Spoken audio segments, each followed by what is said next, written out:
Video को start करते हैं इस दुआ के साथ कि अल्लाह ताला हर उस इंसान को अपना घर नसीब करे जो किराए के घर में रहता है।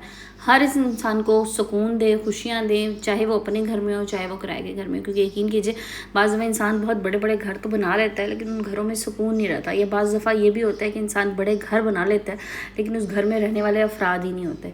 तो हमेशा जब भी दुआ मांगे ना, मुकम्मल दुआ मांगे कि अल्लाह ताला मुझे मेरा घर नसीब करे और मुझे मेरे औलाद के साथ, खुशियों के साथ, सुकून के साथ, सेहत और तंदुरुस्ती और आफियत के साथ उस घर में रहना नसीब करे। आमीन या रब्बुल आलमीन। आज की वीडियो में ना आप लोगों के साथ मैं कुछ ऐसी चीज़ें शेयर करूंगी, कुछ ऐसे खर्चे जो बेजा हमने अपनी ज़िंदगी में शामिल किए होते हैं। अगर आप अपना घर बनाना चाहते हैं ना, आप रेंट के घर में, तो यकीन कीजिए ये खर्चे अगर आपकी ज़िंदगी में है तो ये खर्चे अपनी ज़िंदगी से निकाल दीजिए। इंशाल्लाह आप बहुत जल्दी नहीं तो कुछ अरसे में अपने ज़ाती घर के मालिक हो जाएंगे। सो वीडियो कंप्लीट वॉच करना है ताकि तमाम पॉइंट्स आप लोगों को अच्छी तरह से समझ में आए। और मैं यकीन से कह सकती हूँ मैं 6 चीज़ें बताऊँगी, लामोहला इसमें से 4 से 5 चीज़ें या 4 से 5 काम या फजूल खर्चियाँ ये वाली आप भी कर रहे होंगे। अस्सलाम वालेकुम and welcome back to my YouTube channel. I hope कि आप सब खैरियत से होंगे। अल्हम्दुलिल्लाह मैं भी बिल्कुल ठीक हूँ। टॉपिक के हवाले से बात करने जा रहे हैं लेकिन उससे पहले चैनल पे नए तो चैनल सब्सक्राइब कर दीजिएगा, वीडियो पसंद आए तो लाइक एंड शेयर कीजिएगा। जनाब सबसे पहली गलती जो हम करते हैं ना, ये सबसे पहली फजूल खर्ची हम करते हैं। रेंट का घर हम लेते हैं और हम लोग अपनी कैपेसिटी से ज़्यादा, अपनी इनकम से ज़्यादा, अपनी इस्तात से ज़्यादा रेंट वाला घर ले लेते हैं, सिर्फ इस कोशिश में कि लोग देखेंगे, लोग क्या कहेंगे, मैंने अच्छी जगह पे घर नहीं लिया हुआ या मेरा घर अच्छा नहीं है। देखें, आप रेंट पे रह रहे हैं ना, आप किसी के घर में रह रहे हैं, आप उसके इस्तेमाल के पैसे दे रहे हैं। अब आपने पैसे इतने देने हैं जितनी आपकी गुंजाइश हो। ऐसा नहीं है कि आपकी जितनी इनकम है आपने 50% अगर रेंट पे लगा दी तो मुझे बताएं ना फिर पैसे बचेंगे कहाँ। अभी तो बाकी सारे अखराजात मुँह खोल के खड़े होते हैं। सो ये काम ना करें कि आपकी 1 लाख इनकम है तो आपने 50,000 पे घर ले लिया। मुझे बताया ना फिर उस 50,000 में से आप कैसे घर चलाएंगे या कैसे आप उसमें सेविंग करेंगे, वो कभी भी नहीं हो सकती। सो सिर्फ लोगों को दिखाने के लिए ये सोच के कि मेरे घर मेहमान आएंगे वो क्या देखेंगे, मेरा घर कैसा है, कभी भी अपना सर गंजा ना करें। आपकी जितनी इनकम है उसके हिसाब से आप रेंट पे घर लीजिए। रेंट पे घर में वही बात है ना, आपने 50,000 रुपये ले लिया तो 1 साल में आप उस पर 6 लाख रेंट दे रहे हैं, तो 10 साल में आप 60 लाख दे रहे हैं, तो 10 साल में आप 60 लाख किसी और को दे रहे हैं, वो आपकी अपनी सेविंग में नहीं जा रहा है। यही अगर आपने 20 से 25,000 में लिया होगा ना तो वो हाफ़ रह जाएगी इनकम, तो हाफ़ आपकी सेविंग में जा सकती है। सो इसलिए हमेशा ये कोशिश करें कि रेंट का घर जब भी लें तो बहुत महंगा घर नहीं लेना। बहुत बड़ा घर अगर ले लेते हैं तो उसको मैनेज करना भी बहुत मुश्किल होता है, उसे मेंटेन रखना मुश्किल होता है। उसके लिए लामोहला अगर आपका घर बड़ा है तो अकेले आप उस घर को मेंटेन रखने के लिए सफाइयाँ आपसे नहीं होंगी, तो फिर आपको एक हेल्पर की भी ज़रूरत होगी। हेल्पर भी आजकल अच्छी खासी एक्सपेंसिव होती है।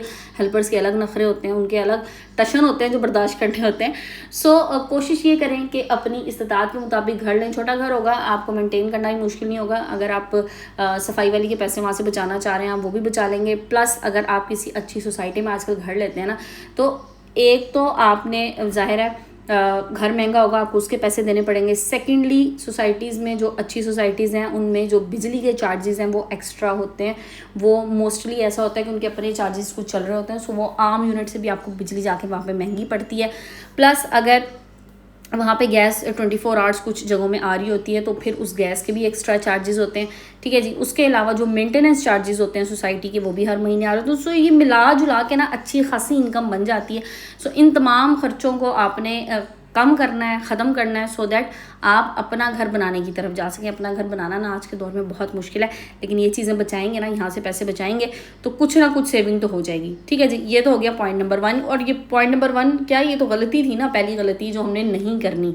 अब चलते हैं जनाब दूसरी चीज़ की तरफ। दूसरा प्रॉब्लम मैं आपको बताऊँ, ये जो ब्रांडेड शॉपिंग्स करना है। देखें, अभी आप कहेंगे जी खुद तो आप अभी इस वक्त किसी ब्रांड पे घूम रही हैं, आप यहाँ से वीडियो दिखा रही हैं और आप कह रही हैं ब्रांडेड शॉपिंग में। देखें, ब्रांडेड शॉपिंग में मैं जब भी आपको चीज़ें दिखाती हूँ ना, कभी आपने नहीं देखा होगा कि मैं कोई 5,000 से ऊपर की चीज़ आपको लेके दिखा दूँ या मैं कोई सेल ना लगी हो उन दिनों मैं मार्केट चल जाऊँ, ऐसा नहीं है। जब सेल्स लगी होती हैं मैं तब जाती हूँ, और तब भी जब मुझे ज़रूरत होती है ना किसी चीज़ की मैं वो लेने जाती हूँ। एक्स्ट्रा शॉपिंग मैं नहीं करती।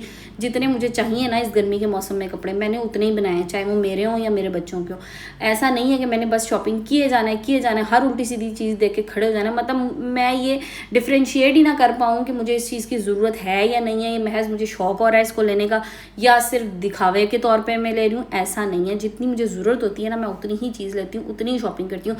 हाँ, वीडियो आप लोगों के लिए शूट करी होती हूँ, आप लोगों को आइडियाज़ देने के लिए, आप लोगों को आइडिया ये बताने के लिए जी कि फ़लानी जगह पे सेल है, आप जाएँ, अगर आपने लेना है आप उसे परचेज़ कर लें। सो हमेशा टारगेटेड शॉपिंग कीजिए, बहुत बड़े बड़े ब्रांड्स के चक्कर में आके अपनी जेब खाली मत करें। जितनी आपको ज़रूरत है उतनी चीज़ आप लें, उससे ज़्यादा मत लें। बाज़ दफ़ा ना ऐसा होता है, हम कुछ चीज़ें ऐसी होती हैं, कुछ कपड़े भी इवन लेके रख लेते हैं, पूरा सीज़न उसको पहनने की बारी ही नहीं आती। या समटाइम्स ऐसा होता है चीज़ अच्छी लग रही है और हमने ख़रीद ली, उसके बाद हमें समझ ही नहीं आई हमने पहन के कहाँ जाना है, तो ज़रूरत नहीं है। अच्छा, फिर मैं एक और चीज़ बताऊँ, मैं एक बात हमेशा कहती हूँ, बहुत महंगे ब्रांड के कपड़े बहुत महंगे पहन के जाना और ऐसी जगह पे जाना जहाँ पे किसी ने इतने महंगे कपड़े अगर नहीं पहने हुए ना, तो यकीन करें किसी को घंटा फ़र्क नहीं पड़ता कि आपने कितना महंगा सूट कितने बड़े ब्रांड का, कितने बड़े डिज़ाइनर का पहना हुआ है, उनको पता ही नहीं चलेगा। सो क्या फ़ायदा इतनी महंगी चीज़ लेने का, और जहाँ पे किसी को आइडिया ही ना हो उस चीज़ का, तो आप इतना महंगा पहन के क्या करेंगे। तो वही आप बेहतर चीज़ ले लें, अच्छी चीज़ ले लें, अच्छी शॉपिंग कर लें, बट अपनी कैपेसिटी में रहते हुए करें। अच्छा जी, नेक्स्ट पॉइंट की तरफ चलते हैं। नेक्स्ट पॉइंट है एक क्रेडिट कार्ड वाला गेम। देखिए, ये जो क्रेडिट कार्ड वाली स्टोरी है ना, ये इंसान को सिर्फ कर्जे के नीचे दबाती है। हम बड़े शौक से क्रेडिट कार्ड्स बनवा लेते हैं कि नहीं जी कुछ भी नहीं हो रहा, मिनिमम पेमेंट कर देंगे। क्रेडिट कार्ड में होता क्या है, उसमें होता ये कि आप फजूल ख़रीदारी वहाँ पे भी आप कर रहे होते हैं, महज इसलिए कि चले जी एंड ऑफ द मंथ हम पे कर देंगे, फिर हम कहते हैं चले मिनिमम पेमेंट कर देंगे। वो कर्जे ना क्रेडिट कार्ड के 8-8 10-10 साल नहीं उतरते, क्योंकि आप मिनिमम पेमेंट तो करते जाते हैं। फिर एक स्टेज वो आ जाती है जब एक्चुअल अमाउंट जो है ना वो आपकी कम होती है, बट उसके ऊपर जो इंटरेस्ट आपको पे करना पड़ता है, जो सूद आप पे कर रहे होते हैं ना, वो उस एक्चुअल अमाउंट से कहीं ज़्यादा ऊपर चला जाता है। ये बड़ी टेक्निकल सी चीज़ है, लेकिन मैं आप लोगों को समझा रही हूँ। सो क्रेडिट कार्ड वाली गेम में बिल्कुल ना पड़ें, वहाँ पर आप बिल्कुल यूज़लेस शॉपिंग करते हैं क्रेडिट कार्ड से, फिर आपको समझ ही नहीं आ रहा होता, अब आप बस लिए जा रहे हैं बेतुकी चीज़ें जिनका कोई फ़ायदा नहीं है।